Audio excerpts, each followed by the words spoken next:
billahi min asheytaani rajim bismillahi rahmani rahim wa sallallahu ala seydina walana muhammad wa ala alihi wa sahbi wa wala ya himmata cheikhi uhduri lana bi hadha al mahdari wal taatufi bi nazari taati lana bi zafari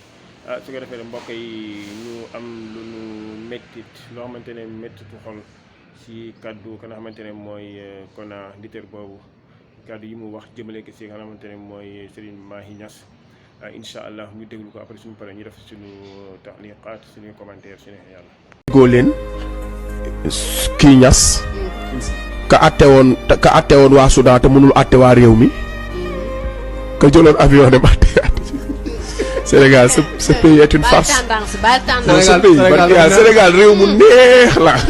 mu dem ñëw na gars yi di ko félicité naan non suñu kilifa yi dem nañ atte ji benn réew boo xam te dégg naa ba tey sax gaa ngay xeex mais xam naa atte dañ ko rusoon mu ñëw ñu kon ne lañ doon def. non maay wax ak yow waaye na ngeen def nag léegi. dégg wax naa la fi léegi soose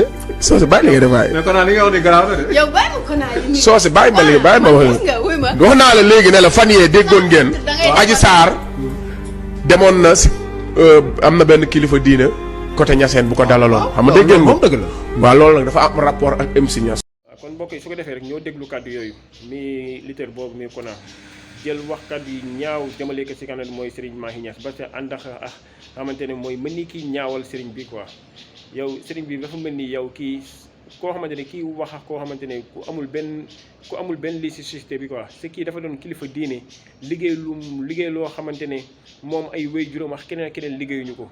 waaw Serigne Mahi Niass jóge ni fii déplacé dem lijjanti ay problème waaw kon mu ñëw di ko jéem a tuutal si mbir boobu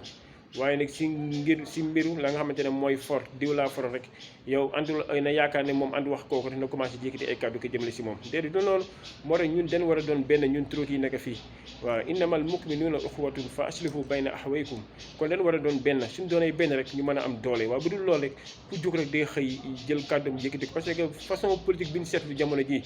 façon politique bu salte la parce que koo xamante ne yow ñort na yow àndul ak yow rek dana yëkkati ay kàddu yi ñaaw di ko jëmal si moom wala ne gëstu ay mbir si moom ñëw génne ko si ka nga xamante ne mooy si internet bi wala feneen ak feneen pour jéem a yàq deru ka nga xamante ne mooy njët bi mais du noonu pour gars yi mën a doyee daal ka nga xamante ne mooy suñu kilifa diine yi mais du noonu mbokk yi du noonu dafa mel ni ñi nga xamante ne mooy di wax xar xuus njabootam ñoo ñëw léegi mooy ki nga xamante ne moo taxawoon ne yoon salaasam ragalal yàlla waaw nekk ittaqillah mu ne yoon salaasam bu ragal yàlla yoon salaasam nekk fa man yutillah mu ne in asaytahu mu ne man su ma mooy yàlla kam mooy ragal yàlla moom yonti yàlla Muhammad sallallahu alayhi wasallam ku toll ni yéen sallallahu alayhi wasallam mu nekk ragalal yàlla waaw njabootam ñoo ñëw léegi dañuy ñëw gis ko xamante ne du laal njabooti de mais dem ba si kii xamante ne mooy xalif général bi mu ñëw dem ba si moom wax ko ay kàddu yi ñaaw kon nag dafa jot ñu arrêté lii nag tournure bi muy jëm suñ ko jéemul arrêté dina gën a pire mbir bi dina gën a pire kilifa yi dinañ dem ba wax ci dara kenn du ko faale parce que nii nañuy def di doy dal suñu kilifa yi ba yow ñu koy dindi lu bëri si yow sa xol deneen ba xamante ne kilifa su waxee sa yow doo faale ci kàddum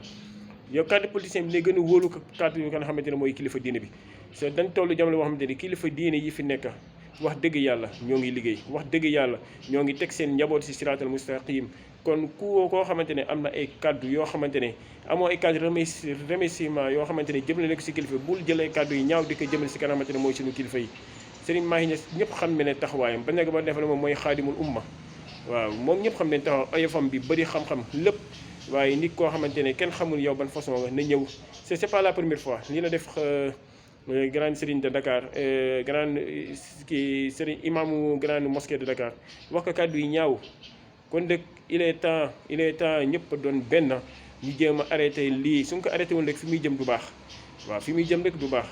parce que dafa doon loo xamante ne ñoom képp koo xamante ne laal na seen njiit rek ñoom yëkkati kàddu yi ñaaw wax déedéet fa fii ñi nga xamante ne ñoom kàddu yi ñuy jëmale di ko jëmale sëriñ yooyu seen njaboot ñoo toppa Ousmane Sonko ñoo toppa Khalifa Sall ñoo toppa Macky Sall ñoo toppa keneen ak keneen Idrissa Seck keneen ak keneen kon dafa jaadu bu ñu yëkkati kàddu yoo xamante ne kàddu yu am teggin la waaw waaye kàddu yoo xamante kàddu yu ñaaw jëmale ko suñu kilifa yi nag lii il est temps ñu arrêté ko waaw moom nag kenn xamul ban façon la lu ko neex lay wax kon su ko defee rek il faut Macky Sall wala ka nga xamante ne mooy justice bi taxaw si bu dul loolu rek dinañ dem si benn foo xamante ne lu muy jur du baax parce que dinañ mujjee taalibe dem fayul seen boppa su boobaa du baax waaw kàddu yi ne amoon di yëkkati wasalaamaaleykum